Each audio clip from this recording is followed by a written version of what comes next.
ఓం శ్రీ గురుభ్యో నమ. శ్రీ మహాగణాధిపతయ నమ. శ్రీమాత్రే నమ. కార్తీక మాసం అమావాస్యతో పూర్తవుతుంది.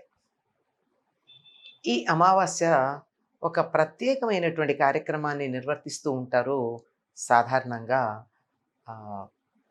తెలుగు ప్రజలు.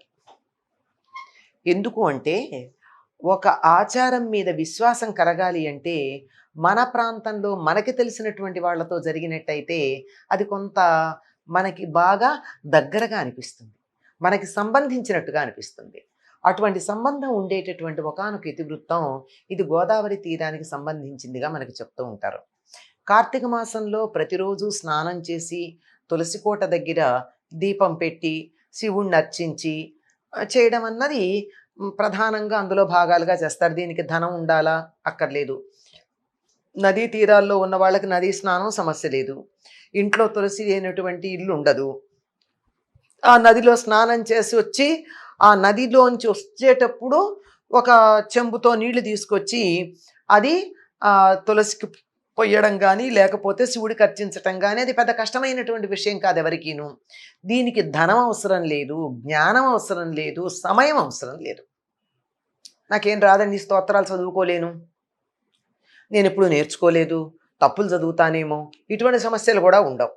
కానీ మనసులో మాత్రం దైవాన్ని అర్చించుకోవాలనేటటువంటి ఒకే ఒక్క సదుద్దేశం ఉంటే చాలు.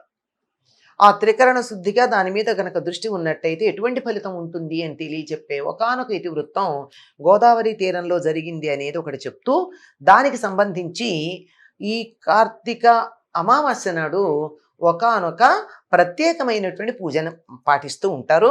అయ్యాక కథ కూడా చెప్పుకుంటారు. ఏమిటంటే ఈ నెల రోజులు ఉదయము సాయంత్రము దీపాలు పెడతారు కదా. అమావాస్య నాడు చేతనైతే ఏమాత్రం వీలున్నా నదీ తీరం గనక అయినట్టయితే నదిలో దీపాలని వదులుతారు. వీలైతే పొన్నాకుల మీద కానీ మేడి ఆకుల మీద కానీ దీపాలు పెట్టి నదిలో వదులుతారు. ఇంకా గోదావరి తీరం అంతా అరటి చెట్లు బాగా ఉంటాయి గనక అరటి చెట్ల బోదలలో నుంచి వచ్చేటటువంటి భాగాలు ఉంటాయి కదా, ఇలా మనకి పడవలాగా ఉంటాయి, దాని ఆకులకు మొదళ్ళు ఉండేవి. వాటిని తీస్తే అవి చక్కగా ఇట్లా తేలుతూ ఉంటాయి నీళ్లల్లో, ఇలా ఉంటాయి, ఇలా పొడుగ్గా. దాంట్లో దీపాలను పెట్టి నదిలో వదిలేటటువంటి పద్ధతి ఉంది. ఎందుకంటే నదీమాతని కూడా పూజించుకోవడం మనకి ఇందులో ఒకానొక భాగం. ఈ విధంగా చేసేది అవకాశం చాలామందికి ఉండదు కనుక తమ అవకాశం లేనటువంటి వారు చెరువుల్లో కానీ దిగుడు బావుల్లో కానీ చేస్తారు. దిగుడు బావుల్లో చేయొచ్చు కానీ మామూలు బావుల్లో చేయడానికి వీలు కాదు కదా. అటువంటప్పుడు ఏం చేస్తారు, ఆ నది నీటిని, ఆ బావిలో ఉన్నటువంటి నీటిని తీసి ఒక తొట్టె లాంటి దాంట్లో పట్టి, తొట్టె కూడా లేకపోతే ప్రస్తుతం మనకి బకెట్లో బిందెలో గంగాళాలో ఉంటాయి కదా, అటువంటి దాంట్లో నీళ్లు పట్టి దాంట్లో వదిలి దీన్నే మేము గోదావరి గంగా అని భావిస్తున్నాము.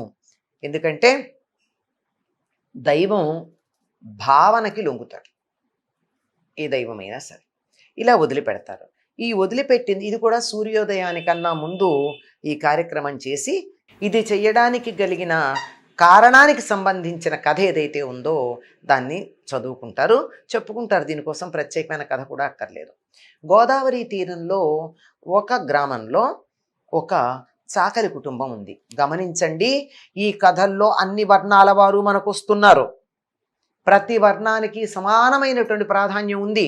ఒకరు ఎక్కువ ఒకరు తక్కువ అని కాదు. అందరూ అన్ని పనులు చేయలేరు గనక కొంతమంది కొన్ని పనులు చేస్తారు. ఎవరు ఏ పని చేసినా దానికి తగినటువంటి ప్రాధాన్యం, గౌరవం, మర్యాద ఉన్నాయి. అలా ఉంటే ఆవిడకి చాలామంది కోడళ్ళు ఉన్నారు. ఈ కోడళ్లలో చివరి కోడలంటే ఆవిడకి ఎందుకో నచ్చదు. సత్ప్రవర్తన ఉండేటటువంటి వారికి అహంకారపూరితంగా ఆడంబరమైనటువంటి ప్రవర్తన కలిగిన వాళ్ళకి ఈ సత్ప్రవర్తన కలిగిన వాళ్ళు నచ్చరు. ఈ కోడలు చాలా సాత్వికంగా ఉండేది, ఎవరేమన్నా మాట్లాడేది కాదు. మిగిలిన కోడళ్ళు తాను గోదావరి నదికి స్నానానికి వెడుతూ ఈ అమ్మాయిని మాత్రం రానిచ్చేవారు కాదు, చివరి కోడల్ని. అంటే పుణ్యం మాకే కావాలి, ఆ అమ్మాయికి రాకూడదు. అది అక్కడ ఉద్దేశం. అన్నింటికన్నా చాలా స్వార్థం ఏమిటి అంటే ధనం ఇతరులకు ఇవ్వకపోవడం కన్నా జ్ఞానం ఇతరులకు వెళ్లకుండా అడ్డం పడడం అన్నది పెద్ద స్వార్థం. జ్ఞానమే కాదు, పుణ్యం కూడా అవతల వాళ్ళకి రావడానికి వీల్లేదు, పుణ్యకార్యాలు అవతల వారు చేయడానికి వీల్లేదని అడ్డపడడం ఇంకా పెద్ద స్వార్థం, చాలా దుర్మార్గం. కనుక అత్తగారు పెద్ద కోడళ్ళు నదీ స్నానానికి వెళ్ళేవారు, దీపం పెట్టుకునేవారు, వాళ్ళంతా మాకు పుణ్యం వచ్చింది, ఈ చిన్న కోడలికి రాలేదని కూడా సంతోషపడుతూ ఉండేవారు. అయితే ఈ అమ్మాయి ఏం చేసేదంటే, అత్తగారు అలా వెళ్ళగానే నదికి వెళ్ళి రావడానికి కొంచెం సమయం పడుతుంది కదా, అందుకని తాను వెంటనే లేచి పెరట్లో ఉన్న బావి దగ్గర స్నానం చేసి, తమ పెరట్లో ఉన్నటువంటి చెట్టు నుంచి రాలిపడినటువంటి పత్తి తీసి, ఎందుకంటే మళ్ళీ కాయలు కోస్తే లెక్క వస్తుంది చెట్టు కాయమైంది అని, అందుకని రాలిపడినటువంటి పత్తి తీసి దాంతో ఒత్తి చేసి, ఆ ఒత్తి వెలిగించాలి అంటే తైలం కావాలి కదా, ఆ నూనె కూడా ఎక్కడి నుంచి వస్తుంది, అందుకని నిన్నటి రోజున మజ్జిగ చేసినటువంటి కవ్వానికున్న జిడ్డుకి ఈ పత్తి ఒత్తిని ఇలా తిప్పేది. ఆ జిడ్డు ఆ వెన్న అంటుకునేది దానికి. ఆ వెన్న అంటుకున్నటువంటి ఆ ఒత్తిని తులసి దగ్గర వెలిగించి, దూరం నుంచి వస్తున్నటువంటి అత్తగారికి వెలుగు కనపడకుండా ఉండడానికి ఒక బుట్ట బోర్లించేది. పూర్వకాలం అందరి ఇళ్లల్లోనూ బియ్యం వాడేసే బుట్టలు అని ఉండేవి. అంటే బియ్యం కడిగి ఆ వెదురు బుట్టల్లో పెట్టేసేవారు, కడిగేసి నీళ్ళన్నీ కారిపోయిన తర్వాత ఎసట్లో ఆ బియ్యాన్ని పోసి ఉంటే ఆ అన్నం చాలా బాగుంటుంది అని నదీ తీర ప్రాంతంలో ఉన్న వాళ్ళందరికీ అలవాటు. తప్పనిసరిగా ప్రతి ఇంట్లోనూ ఈ వెదురు బుట్ట ఒకటి ఉంటుంది బియ్యం వాడేయడానికి. అలా ఉన్నటువంటి బుట్టని బోర్లించేది. ఎందుకని? లోపలికి ఆ సన్నని సందుల్లో నుంచి గాలి పెడుతుంది, వెలుగు మాత్రం దూరానికి కనపడదు. అత్తగారు దరిదాపుల్లోకి వస్తున్నారు అని అలికిడి వినంగానే ఇవన్నీ ఏ ఛాయలు లేకుండా వీటన్నిటినీ పక్కకు పెట్టి మామూలుగా వెళ్ళి దుప్పటి కప్పుకుని పడుకునేది. అమ్మయ్య, మనకే పుణ్యం వచ్చింది, చిన్న కోడలికి పుణ్యం రాలేదు అని వీళ్ళందరూ చాలా సంతోషిస్తూ ఉండేవారు. నెలంతా అయిపోయింది. చివరికి అమావాస్య వచ్చింది. అమావాస్య నాడు వీళ్ళు ఎప్పుడైతే నదిలో స్నానం చేయడానికి వెడుతున్నారో, ఆ స్నానం చేస్తున్నటువంటి వారికి ఆకాశంలో దేవదూతలు విమానంలో ఈ చిన్న కోడల్ని తీసుకెడుతున్నటువంటి దృశ్యం కనపడింది. అదేమిటి ఈవిడికి ఇలా దృశ్యం కనపడింది, అయ్యయ్యో ఈవిడ పైలోకాలకు వెళ్ళిపోతోంది, మనమ్మాయే కదా, మన కోడలే కదా, కాళ్ళు పట్టుకుంటే మన చెల్లెలే కదా అని పెద్దవాళ్ళు అనుకున్నారు. తోడి కోడళ్ళు నా కోడలే కదా అని ఆ పెద్దమ్మ అనుకుంది. అనుకుని ఆ అమ్మాయి కాళ్ళు పట్టుకోబోతూ ఉంటే దేవదూతలు వాళ్ళని కిందకు తోసేశారు. తోసేస్తే అడిగారు, ఏమిటి మేము కార్తీక మాసం అంతా కూడా స్నానం చేశాము, దీపాలు పెట్టుకున్నాము, వ్రతమాచరించాము, ఆ పిల్ల అసలు మంచం మించి లేవనే లేదు, తనకి ఇటువంటి పుణ్యం వచ్చి విష్ణులోకానికి విష్ణుదూతలు వచ్చి తీసుకెళ్ళి అదృష్టం ఎట్లా లభించింది, మాకెందుకు లభించలేదు, మేమెందుకు రాకూడదు, చేసిన వాళ్ళం మేం కదా విష్ణులోకానికి రావాల్సినటువంటి వాళ్ళం అని అడిగితే, భావనకి చాలా ప్రాధాన్యం ఉంది, మీరు స్వార్థంతో చేశారు, పుణ్యం మీకే కావాలనుకున్నారు కానీ ఇతరులకు పుణ్యం రాకూడదు అనేటటువంటి ఒక దురుద్దేశంతో ఉన్నారు. ఇటువంటి వారికి పుణ్యలోకాలు ఉండవు. ఎవరైతే తమకి ఉన్నటువంటి పుణ్యాన్ని కానీ తమకి కలిగినటువంటి మేలు కానీ 10 మందితో పంచుకోవాలనుకుంటారో అటువంటి వారికి మాత్రమే పుణ్యం ఉంటుంది తప్ప మిగిలిన వాళ్ళకు ఉండదు. మీరు కాదని అంటే కూడా తనకు అందుబాటులో ఉన్నటువంటి సౌకర్యాలతో మీ చిన్న కోడలు దామోదరుడికి ప్రీతి కలిగేటట్టుగా తులసి దగ్గర దీపం పెట్టింది. మీరంతా గోదావరిలో స్నానం చేస్తే గోదావరి పరివాహక ప్రాంతంలో ఉన్నటువంటి ఆ నీరు బావిలో ఉంటుంది కనుక ఆ నీటితో స్నానం చేసి ఇదే గోదావరి అనుకుంది ఆవిడ. అదేవిధంగా పత్తి అందుబాటులో ఉన్నటువంటి దాంతో దీపం వెలిగించి కార్తీక దామోదరుడికి తృప్తి కలిగించింది. అందువల్ల తమకి అందుబాటులో ఉన్నటువంటి వాటితో భగవంతుణ్ణి అర్చించుకుంటే ఆయన సంతృప్తి చెందుతాడు తప్ప ఆర్భాటాలకి పోతే ఆయన సంతృప్తి చెందడు. దానితో పాటుగా ఇతరులకి పుణ్యం కలగకూడదు అనుకున్నప్పుడు అస్సలు భగవంతుడు మెచ్చడు. ఇతరుల మేలు చేసినటువంటి వారికే భగవంతుడు మెచ్చుకోవడం జరుగుతుంది. మీరు చేసినటువంటి ఈ ఆర్భాటం పడినందువల్ల మీకు పుణ్యం రాలేదు, ఆ అమ్మాయికి రాకుండా చూసినందువల్ల మీకు పాపం వచ్చింది.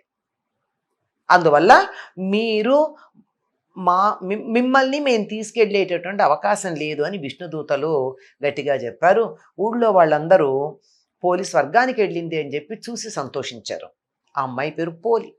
అంటే ఇది విన్నాక మనం అర్థం చేసుకోవాల్సిందేమిటి అంటే, చిట్ట చివరికి మనం నేర్చుకోవాల్సినటువంటి పాఠం ఏమిటి? కార్తీక మాసం అంతా చేసినటువంటి వ్రతం అంటే మనం ఏదైనా చేయొచ్చు. సత్ప్రవర్తన కలిగి ఉండాలి, సద్గుణాలు కలిగి ఉండాలి, ఇతరులు బాగుపడాలని కోరుకోవాలి, ఇతరుల మేలు గురించి ఆలోచించాలి. అంతేగాని ఏదైనా సరే, అది ధనమైన, జ్ఞానమైన, వస్తువులైన, సంపదైన, సంతానమైన, సుఖమైన, ఆనందమైన, చివరికి పుణ్యమైన అందరికీ ఉండాలని కోరుకోవాలి తప్ప ఎదుటి వాళ్ళకు ఉండకూడదు అని కోరుకోకూడదు. దీనికి సంబంధించి మనకు ఒక చిన్న మాట ఉంది లోకంలో.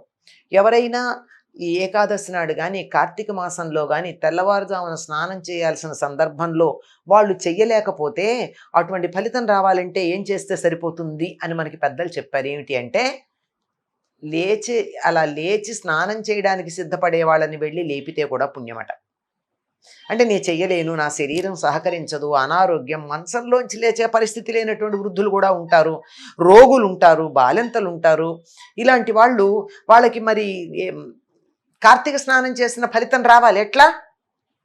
ఇంట్లో అవన్నీ చేయగలిగిన యోగ్యత అంటే శారీరకమైనటువంటి పరిస్థితి ఉన్నవాళ్ళు ఉంటే వాళ్ళని, నాయన 4 గంటలైందిలే కార్తీక స్నానం చెయ్యి, అమ్మ లే ఏకాదశి వాళ్ళ స్నానం చెయ్యి అని వాళ్ళని నిద్ర లేపితే కూడా దానివల్ల ఫలితం ఉంటుంది అంటారు. ఎందుకంటే కర్త, కారయిత, అనుమోదక, ప్రేరక నలుగురికి కూడా సమానమైనటువంటి ఫలితం ఉందని చెప్పారు గనక సత్కార్యాలు మనం చేయగలిగితే చేస్తాము, చేయలేకపోతే చేసేవాళ్ళకి సహకరిస్తాము, అది చేయలేకపోతే చెయ్యమని ప్రోత్సహిస్తాము, అది చేయలేకపోతే చేస్తే చూసి సంతోషిస్తాం.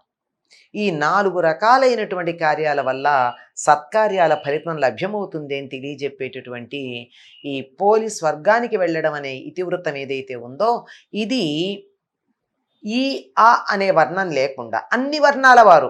కథ ఎవరిది? ఒక చాకలి కులానికి చెందినటువంటి ఒక అమ్మాయిది.